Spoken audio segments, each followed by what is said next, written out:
இருக்குது இன்றைக்கா நாளைக்கா இன்னைக்கு போவோம் இன்னும் ஒரு செவ்வாய்க்கிழமை காலையில் வந்துடுவேன். அதுக்கப்புறம் வெளியே எங்கேயும் போக மாட்டேன். எப்போ ட்ரிப்பு வந்தாச்சு ஒரு 4-5 நாளைக்கு. சரி நான் இன்றைக்கி நைட்டு இல்லை நாளைக்கு நைட்டு கிளம்புவேன். அதான் இன்றைக்கி நைட்டு கிளம்புனா நாளைக்கு வந்து நானே வந்து எடுத்துக்கிட்டேன். பார்ப்போம். இன்றைக்கி நைட்டு கிளம்பிட்டா ஃபோன் அடிக்கேன். இல்லாட்டி நாளைக்கு நைட்டு. சரி வருவோம், பழகுவோம், கண்டிப்பாக பழகுவோம்.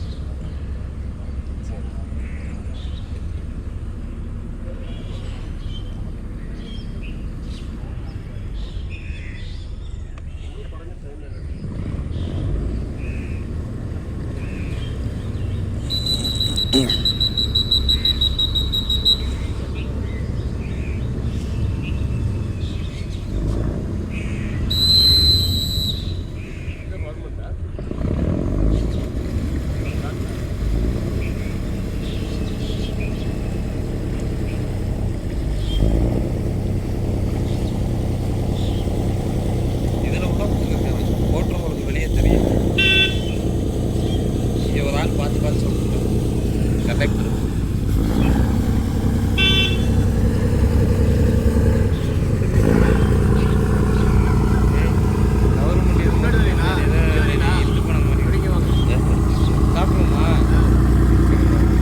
கவர்மெண்ட்டு இதுக்கு எந்த கவர்மெண்ட் அந்த பெருசு கொடுக்காதுல்ல, இது மட்டும்தான் இழுத்து போன மாதிரி இருக்குது. பஸ் ஸ்டாப்பை பார்த்தீங்களா?